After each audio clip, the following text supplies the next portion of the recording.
omwezi gwa January era kaweefube oyo abadde akomekezeddwa olwaleero ennaku 10 omwezi gw'okubiri. Twagala kwebaza Abannayuganda bonna abazze mu bifo twateeka ebyuma ebyokutereeza enkala z'abalonzi. Naddala ekigendererwa kyali nti abo bonna abateewandisanga ng'abalonzi oba abatali ku nkala z'abalonzi abalina emyaka 18 ate nga Bannayuganda bagende ku bifo ebyo beewandiise nga balonzi. Ekigendererwa kyokubiri kyali nti abo bonna Bannayuganda ng'oli mulonzi oyagala kukyusa omwanya oba ekifo kironderwamu oba polling station, ng'oyagala kudda mu polling station eri mumuluka gy'obeera oba gy'ozaalibwa, bagende basabe nti njagala kukyusa ekifo. Ekyokusatu ekigendererwa kyali nti abo bonna abaana abaali mu masomero, NIRA bwe yakola puroguramu y'okuwandiisa abaana abatanaweza myaka 18 naye kati bawezezza myaka 18 kati baagala okufuuka balonzi okubeera balonzi okwetaba mu kulonda ogenda okubeerawo, nabo baweebwe omwagaanya okusobola ogenda ku ebifo ebyo balage nti njagala kulondera polling station ey'Egindi gye mbeera wa gye nsebuka. Ebyo byali bigendererwa bya kaweefube oba puroguramu eyo. Puroguramu eyo okutwalira wamu ebadde etambula bulungi era nze n'akakiiko na bannange bakakiiko k'ebyokulonda n'abasitaafu abamu twabadde mu field wiiki ewedde n'ebiseera ebirala ne tutegeera kiki ekiri ku ground, kiki ekigenda mu maaso, kusoomoozebwa ki okuliwo, biki ebyetaaga kulongoosaamu. Era tulina bingi bye tufunye nti waliwo ebintu naddala ebyuma bya kalimagezi bino ebitukozesa okukwata oba okuba ebifaananyi n'ebinkumu bya abo abagenda kuwandiisa omulundi ogusooka, nti bikadde nga bwe twabanyonyola ebadde bigenda bitaawanyatawanya oluusi nga bivaako n'ebirala. Naye tukizudde nti kibadde kitwala kaseera okukola ku balonzi. Mu lunaku lumu I think waliwo nyagenda ne bangamba nti wano ekyoma kyaffe nga bwe kikola kati tetussuka mu balonzi 20. Naye ng'osanga abantu bali bangi, zinyasanga abantu bangi, ne bannange twagenda tubadde tuwasiganya ebifaananyi, ng'osanga abantu bangi bali ku update center, ekyuma kikola mpola mpola. Kati ne tufuna okwekubira enduulu kuba abantu bangi, akakiiko ka palamenti, ebitongole ebyobufuzi, ebitongole bya Nakyewa, ebitongole n'abakulembeze wansi eyo mu district ne batugamba nti bannange twetaaga kwongezaayo, tusaba mwongezeeyo ebiseera ebyokuwandiisa balonzi kubanga abantu bakyali bangi. Naye kye ne tusalawo nti okusooka ne tutunuulira wano we tuyimiridde kati tuyimiridde tutya. Ne tukizuula nti kaweefube kuba bwe yatandika twakawandiisa abalonzi abapya 36,000 mu 1432, 36,000 mu 1432. Ate abo basabye okukyusa ekifo kironderwamu ebifo bironderwamu bali 29,000 mu 2021.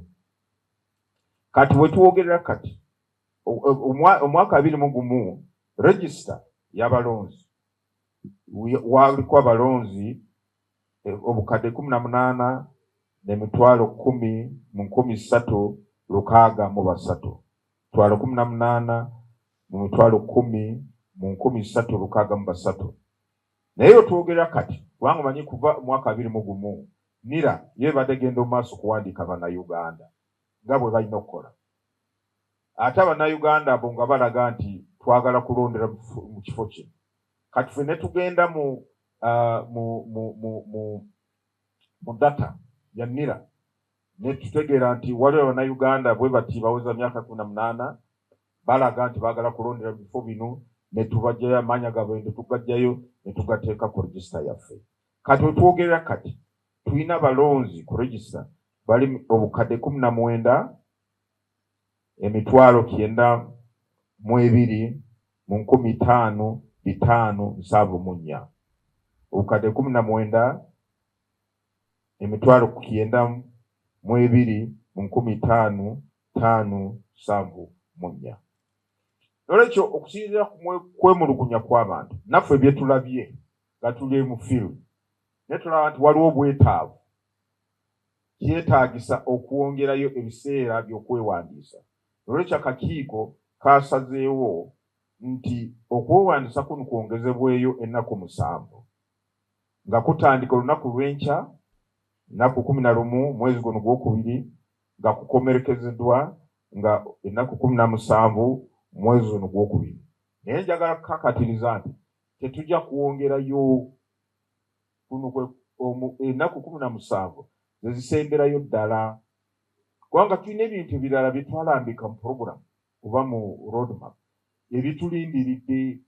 Ate emirimu y'okulonda oba program y'okulonda bw'obanga tonamala kiri tosobola kitandika, kiri tosobola kibuukako n'ogamba kati twandike ku ki osooka kubanga ebiva mu kino bye bitegeeza kiki binaakolebwa mu kiddako. Kakati kyokulabirako tetusobola kuteekako display oba okuwanjula enkala z'abalonzi nga register tenalongose oba tenamalizibwa.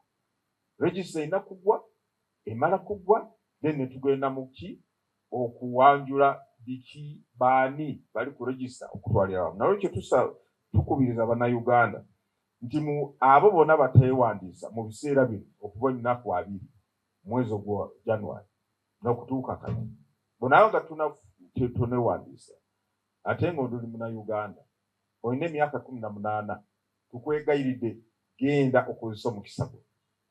Abo bonna babadde baagala kukyusa ebifo bironderwamu nga tonakikola mu nnaku zino 20 mu mwezi gugwawo leero, tukusaba n'akozesa omukisa gwo ogende oweewandiise nti oyagala kukyusa.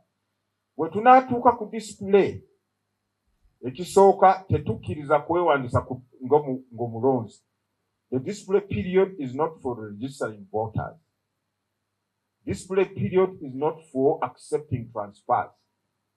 Otunaatuuka ku kiseera ky'okwanjula register mu polling station zonna mu Uganda teri muntu yenna ajja kukkirizibwa nga ayagala okukyusa ekifo kironderwamu oba okwewandiisa ng'omulonzi. Nolwekyo mukozese ennaku zino 7 okulaba nti mwewandiisa bataneewandiisa. Waliwo baabagamba nga bajjeko akatambaala oba kaki ku mutwe akagaaya. Naye ekyo kikyamu kubanga enkola gye tutambulirako okuwandiisa abalonzi omulundi ogusooka nga Bannayuganda y'enkola NIRA ye yateekako. Ate kyemanyi NIRA ebadde ewandiisa abakyala abasiraamu. Sikakasa nti saawulirako okwemulugunya kwonna nti NIRA egamba abakyala abasiraamu bajjeko akabateeka ku mutwe. Naye wabaawo omuntu yenna yakikola akakaaya nti babagamba bajjeko akakaaya ku mutwe. Ekyo si kituufu, kibalina kikola. Era tugenda obakubiriza ennaku zino 7 baba abadde bakikola bakikomyawo tebaddamu okikola. Amateeka oba engeri amateeka teganakyusibwa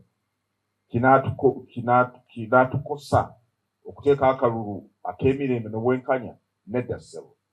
Akakiiko omulimu gwaffe okutambuza emirimu gyaffe nga tuteekako akalulu k'amazima n'obwenkanya nga kutusinziira amateeka galiwo. Naye bw'oba eggwanga lyetaaga okukyusa amateeka tikya ddembe lyabwe.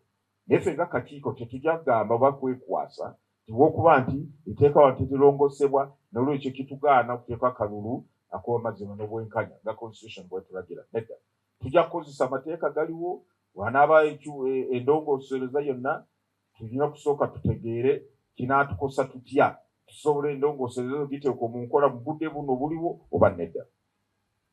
Bw'obanga oli Munnayuganda nga weewandiisa naye toli ku nkala z'abalonzi, ekisooka tokkirizibwa okwesimbawo. Ekyokubiri, tokkirizibwa okukubira omuntu akalulu, tokkirizibwa. Ekyokusatu, tokkirizibwa okuwagira kandidate yeesimbyewo, tokkirizibwa. Nolwekyo ensonga y'okwewandiisa nga mulonzi nkulu nnyo bw'oba yeetaaga kwetaba mu kulonda okuliwo mu ggwanga. Nolwekyo tukubiriza abantu timugende mwewandiise. Abaana abazzeeyo mu masomero twaleka wiiki 2 ng'abaana tebandaddayo mu masomero nga bakyali waka. Ekigendererwa kyali nti abo abaana bonna baweza myaka 18 nga tebandaddayo mu masomero bagende we bewandiise.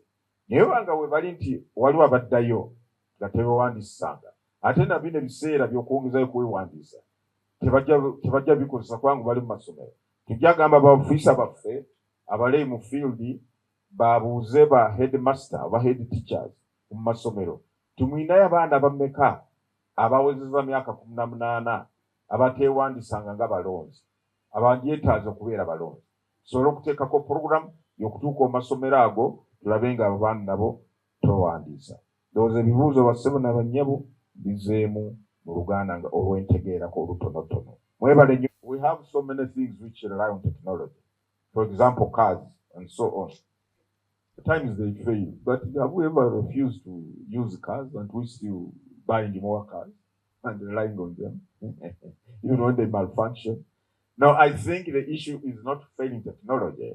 I think the issue is how do you manage any emerging challenge in an electoral process so that you do not lose track of what the Constitution commands us to do, to deliver a free and fair election, which is inclusive, which is transparent. And I think the challenge is the challenge of technology notwithstanding, we have not yet veered off course of delivering a free and fair election that is all inclusive. So we shall continue to embrace technology as and when need arises. Now, on the biometric kits in 2021, I think they worked to a very big extent. The challenge we encountered were some of the people, the operators, where some of these kits actually had problems was on account of the operators, some of whom were either, students go to class at the same time, same teacher, same hours of teaching. Another one gets 80%, another gets 10%. Now, do you say that the teacher was not teaching well or what? How come the other one got 80% and this one gets 10%? It's a question of the level of absorption and appreciation, I think. But we found that as a challenge, that maybe some of them had challenges of absorbing appropriately the training that was given to them. Now, when it came to the crucial time of operationalizing the kits, either they were entering wrong codes or logging in wrongly, then they were panicky. The voters were waiting. They started, complaining. Someone would get panicky and he does something with the kit and it malfunctions. But it was not because that the technology was faulty. So we are placing emphasis going forward on the training, the amount of training and the time we spend on training of people who operate these kits. I want to appeal to the people of Uganda.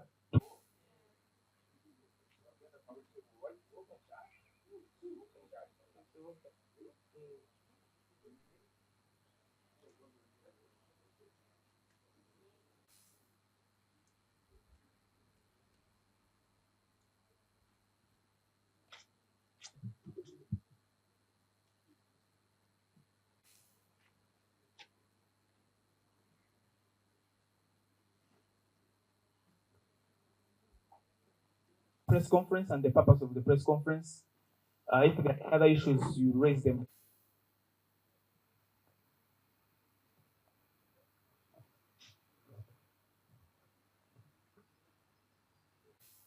there were serious concerns that were raised by political parties that this center exercise was fully taken over by NRM, and most of these centers registers.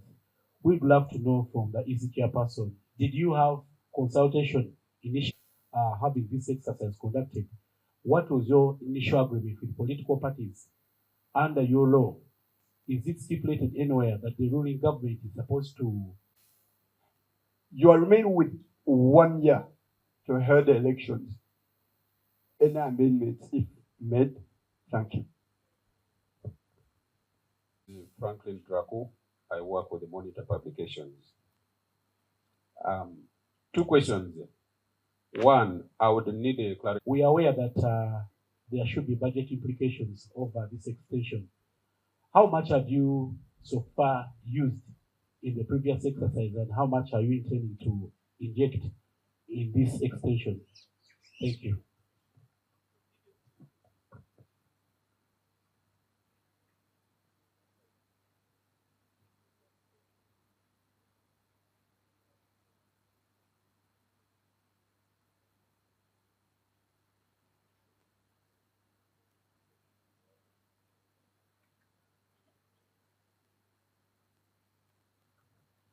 Thank you, Your Lordship. I'm Isa Chigongo. I work with Channel 44 and Radio Bilad. I have 2 questions. One, there are concerns from Muslim women or ladies, including legislators, that during this exercise you have violated